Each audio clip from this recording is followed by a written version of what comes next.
Confissões de paramédicos. Pare o que está fazendo por um momento e me diga, você já se perguntou o que passa pela mente de um paramédico quando ele segura uma criança que não respira? Deixe nos comentários se você já precisou de um serviço de emergência alguma vez. O que vou contar agora poucos profissionais têm coragem de admitir. Esta história começa em um dia comum, às 7h14 da manhã, quando o rádio anunciou, criança de 3 anos, possível afogamento.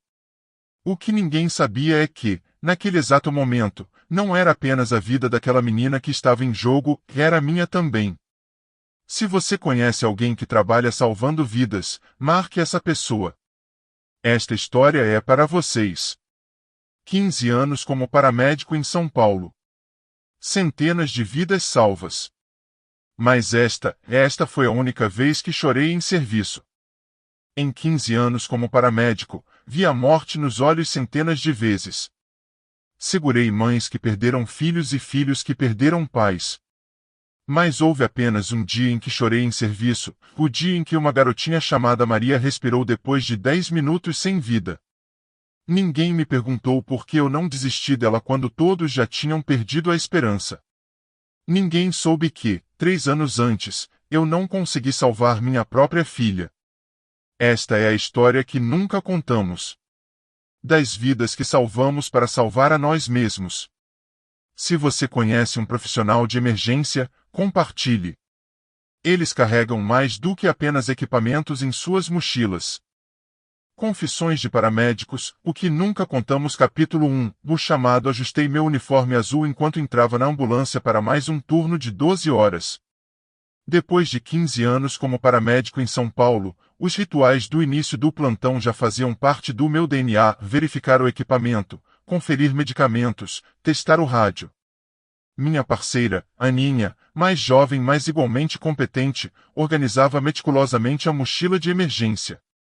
Dia tranquilo hoje, espero, comentou ela, fechando o zíper da bolsa com um movimento preciso. Sorri, mas não respondi. Em 15 anos, aprendi a nunca esperar dias tranquilos. O universo tem uma forma peculiar de ouvir tais pedidos e responder com o oposto. O rádio crepitou às 7h14 da manhã. Unidade 17, emergência no Jardim Paulista. Criança de aproximadamente 3 anos, possível afogamento em piscina residencial. Meu estômago contraiu-se instantaneamente.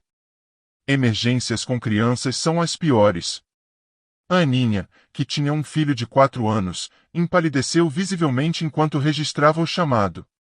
Unidade 17 a caminho, respondi, ligando a sirene enquanto Aninha guiava a ambulância pelo trânsito caótico de São Paulo. Capítulo 2. O silêncio entre batimentos. A mansão no Jardim Paulista erguia-se como um monumento à riqueza. Portões ornamentados abriram-se automaticamente à nossa chegada. Um homem de meia idade em roupão de seda correu ao nosso encontro. Rápido. Minha filha, ela e minha esposa encontrou na piscina. Corremos para os fundos da casa, onde uma mulher embalava uma pequena figura imóvel. A menina de cabelos cacheados, usando um pijama de princesa, tinha os lábios azulados e a pele pálida. Quanto tempo? Perguntei, ajoelhando-me e iniciando os procedimentos. Não sei, soluçou a mãe. Acordei, ela não estava na cama. Deve ter descido sozinha, a porta da piscina deveria estar trancada. Aninha gentilmente afastou a mãe enquanto eu verificava os sinais vitais da criança. Nada. Iniciamos imediatamente a ressuscitação cardiopulmonar. 1, 2, 3, 4. Contei em silêncio, pressionando o pequeno tórax. 15 compressões, 2 respirações. Novamente. E novamente. 3 minutos se passaram. Nada. 5 minutos. Nada. Vamos, princesa, murmurei. Vamos. A mãe chorava no ombro do pai. Empregados observavam da casa, paralisados. O tempo parecia esticar-se como um elástico prestes a romper. 8 minutos. Nada. Senti o familiar nó na garganta. A um momento, terrível e irreconhecível, em que a esperança começa a evaporar. Já o vivi muitas vezes. 10 minutos. Miguel. Aninha me olhou, seus olhos comunicando o que ambos sabíamos. Então, quando eu estava prestes a parar, um pequeno espasmo. Água escorreu da boca da menina. Um tossido fraco, depois mais forte. Virei-a rapidamente para o lado. O primeiro choro foi o som mais bonito que já ouvi. Capítulo 3, a promessa. 2 dias depois, entrei hesitante no quarto de hospital onde Maria, a pequena de 3 anos, desenhava animadamente na cama. Seus pais, Bárbara e Roberto, sorriram ao me ver. Olha, Maria, quem veio te visitar, disse Bárbara, secando discretamente uma lágrima. Maria olhou para cima, seus grandes olhos castanhos curiosos. Não havia reconhecimento em seu olhar, como poderia haver? Mas ela sorriu timidamente. Trouxe algo para você, disse, entregando-lhe um pequeno unicórnio de pelúcia. Para proteger seus sonhos. Roberto se aproximou, apertando minha mão com força. Não existem palavras. É meu trabalho, respondi automaticamente. Não, interrompeu Roberto. Conversamos com os médicos. Você continuou quando muitos teriam desistido.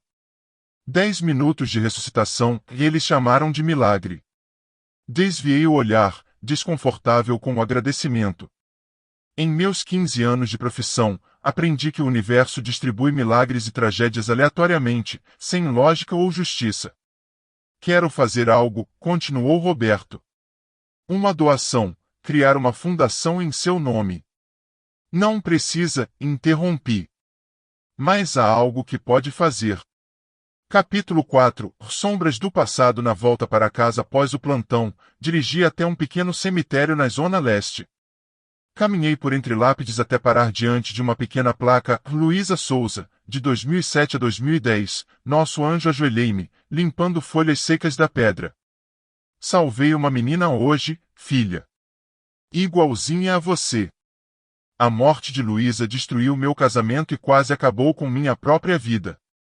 Ironicamente, também me transformou em um paramédico melhor, mais dedicado, embora nunca falasse disso com colegas. Algumas dores são profundas demais para compartilhar. Não percebi que, na entrada do cemitério, Aninha me observava em silêncio. Só descobriria isso muito mais tarde. Ela nunca mencionara saber sobre Luísa, respeitando minha privacidade.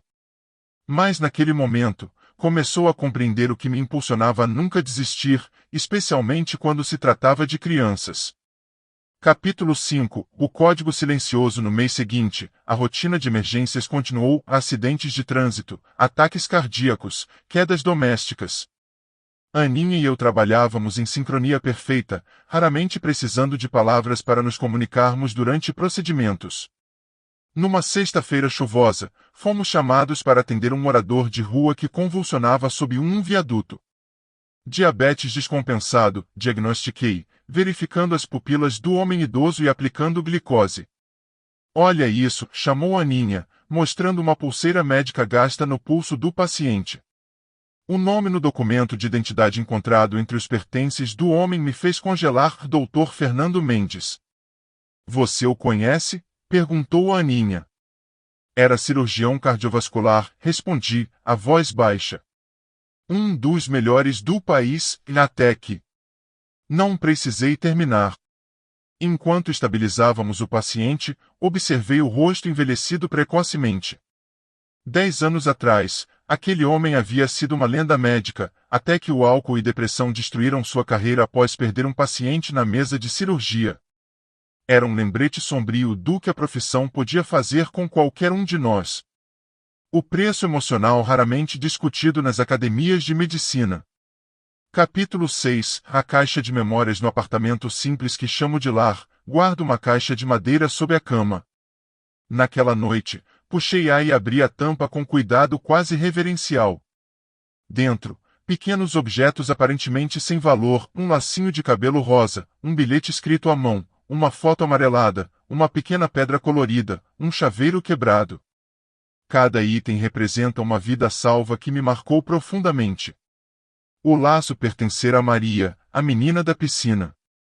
O bilhete fora escrito por um adolescente que tentará suicídio e, anos depois, enviará uma carta agradecendo por eu tê-lo mantido vivo naquele dia. No fundo da caixa, uma foto de Luísa sorrindo no balanço do parque. Aquela noite, acrescentei algo novo à caixa, um cartão de visita desgastado do Dr. Fernando Mendes, que havíamos encontrado entre os pertences do morador de rua. Algumas pessoas salvamos. Outras não conseguimos salvar. E algumas, pensei, nos salvam de formas que jamais compreenderemos. Capítulo 7. A revelação. A proposta de Roberto, o pai de Maria, resultara na criação de um programa de treinamento de primeiros socorros para babás, professores e funcionários de escolas. Concordei em dar algumas aulas nos finais de semana. Numa dessas aulas, uma mulher de aproximadamente 60 anos, de cabelos grisalhos e postura elegante, aproximou-se após a demonstração. Senhor Souza? Meu nome é Helena Mendes. O sobrenome acendeu um alarme imediato. Sou ex-esposa do Dr. Fernando Mendes. Soube que você o atendeu recentemente. Confirmei com um aceno, desconfortável. Gostaria de saber onde posso encontrá-lo, continuou ela. Procuro Fernando há 3 anos. Senhora, não posso fornecer informações sobre pacientes, respondi automaticamente. Entendo, ela sorriu tristemente, entregando-me um cartão. Se puder apenas dizer a ele que ainda há um lugar para voltar. Aquela noite, não consegui dormir. A coincidência parecia grande demais. O universo, mais uma vez, tecendo conexões invisíveis. Capítulo 8. A ponte entre mundos. Na semana seguinte, dediquei minhas horas de folga a uma busca aparentemente impossível. Encontrei Fernando novamente, desta vez consciente, recusando-se a ir para um abrigo. Doutor Mendes, abordei-o respeitosamente. Esse homem não existe mais, respondeu o idoso, olhos azuis ainda brilhantes apesar da aparência deteriorada. Sua ex-esposa o procura. Fernando riu amargamente. Para quê? Para ver o que sobrou do grande cirurgião? Às vezes, falei lentamente, as pessoas apenas querem fechar ciclos. Você é jovem demais para entender. Fernando bebeu um gole de uma garrafa barata. Quando você perde um paciente na mesa, um paciente que confiou em você, que depositou sua vida literalmente em suas mãos, e você falha. Entendo mais do que imagina, respondi. Perdi minha filha de 3 anos. Não consegui salvá-la. O silêncio que seguiu foi profundo. 2 almas conectadas pela mesma dor fundamental. Como você continua? Perguntou Fernando finalmente. Dia após dia. Salvando os que posso. Aceitando os que não posso. Capítulo 9. O dia que mudou tudo. O chamado veio às 3h14 da madrugada. Acidente grave na Marginal Pinheiros. Múltiplas vítimas. Ao chegar, encontramos o cenário caótico típico dos piores acidentes, carros retorcidos, vidros estilhaçados, cheiro de combustível e o inconfundível odor do medo. 2 vítimas no primeiro veículo, informou um policial. A motorista está presa nas ferragens. Aproximei-me do carro capotado enquanto os bombeiros trabalhavam para liberar a motorista. No banco do passageiro, um homem já havia sido declarado morto por outra equipe. A mulher presa estava consciente, mas gravemente ferida. Quando me aproximei para estabilizá-la enquanto os bombeiros cortavam o metal, meu coração parou por um instante. Bárbara, reconheci a mãe de Maria, a menina da piscina. Os olhos dela se arregalaram em reconhecimento através da dor. Miguel, meu marido. Olhei para o corpo coberto no lado do passageiro. Roberto. Fique comigo, Bárbara. Maria precisa de você. As próximas horas foram um borrão de procedimentos, transporte, cirurgia de emergência. Permaneci no hospital muito após meu turno terminar. Quando Bárbara finalmente saiu da cirurgia, o prognóstico era reservado. Lesão medular grave. Possível paralisia permanente. E Maria, aos 3 anos, acabará de perder o pai e poderia perder a mãe. Capítulo 10. A decisão. Encontrei Maria no corredor do hospital, sentada no colo da avó materna, que chorava silenciosamente. Olá, princesa. Lembra de mim? Maria assentiu timidamente, apertando o unicórnio de pelúcia que eu lhe dera meses antes. Mamãe vai morrer como papai? Perguntou com a clareza brutal que só as crianças possuem. Não, querida. Sua mãe é muito forte. Mas ela vai precisar de muito apoio. Naquela noite, fiz algo que nunca fizera antes. Liguei para Helena Mendes. Preciso da ajuda do Dr. Fernando, disse simplesmente. 2 dias depois, um Fernando Mendes transformado, barbeado, sóbrio, vestindo roupas emprestadas, entrou hesitante no hospital. Por que me trouxe aqui? Perguntou. Porque você foi o melhor neurocirurgião deste país, respondi. E porque todos merecemos uma segunda chance. Fernando examinou os exames de Bárbara, conversou com a equipe médica, e pela primeira vez em anos, viu o propósito retornar aos seus olhos. Não posso operar, disse finalmente. Perdi minha licença. Mas posso orientar a equipe. Há uma abordagem que poucos conhecem para este tipo de lesão. Capítulo 11. O que nunca contamos. Bárbara sobreviveu. As semanas seguintes de recuperação foram brutais, mas a intervenção sugerida por Fernando permitiu que ela mantivesse movimento parcial nos membros inferiores, com perspectiva de melhora com fisioterapia intensiva. Fernando, agora hospedado com Helena que o receberá de volta sem questionamentos, começou a trabalhar como consultor voluntário no hospital. Em uma tarde de visita, encontrei Maria lendo um livro para a mãe imobilizada na cama. Você salvou nossa família 2 vezes, disse Bárbara quando ficamos a sós por um momento. Por quê? Hesitei. Então, pela primeira vez, contei a história completa de Luísa. Como não estava em casa quando ela encontrou a porta da piscina destrancada. Como cheguei tarde demais. Como minha esposa nunca me perdoou por não estar lá quando deveria. Em 15 anos como paramédico, concluí, a voz embargada, esta foi a única vez que chorei em serviço, quando Maria respirou novamente depois de 10 minutos. Bárbara estendeu a mão, segurando a minha. As pessoas sempre agradecem pelo que fazemos, continuei. Mas nunca contamos o que realmente nos move. As feridas que carregamos. Os fantasmas que nos perseguem. Como cada vida que salvamos é uma pequena redenção para as que não podemos salvar. Epílogo. Ciclos. 1 ano depois, compareci à inauguração da Fundação Luísa, criada por Bárbara para treinar pessoas em primeiros socorros e prevenção de acidentes domésticos. Maria, agora com quase 5 anos, cortou a fita vermelha com uma tesoura infantil. Fernando Mendes, oficialmente reabilitado e com sua licença médica restaurada, dirigia o departamento de treinamento. Helena, sempre ao seu lado, coordenava os voluntários. Aninha, agora chefe da unidade de paramédicos, trouxe seu filho para a cerimônia. Você nunca me contou sobre Luísa, comentou ela quando finalmente ficamos a sós. Algumas dores são difíceis de compartilhar, respondi. É por isso que estamos aqui, ela sorriu, olhando ao redor para o centro de treinamento. Para transformar dor em propósito. Observei Maria brincando com outras crianças, seu unicórnio de pelúcia nunca longe. Bárbara, em sua cadeira de rodas, mas progredindo na fisioterapia, sorria ao ver a filha.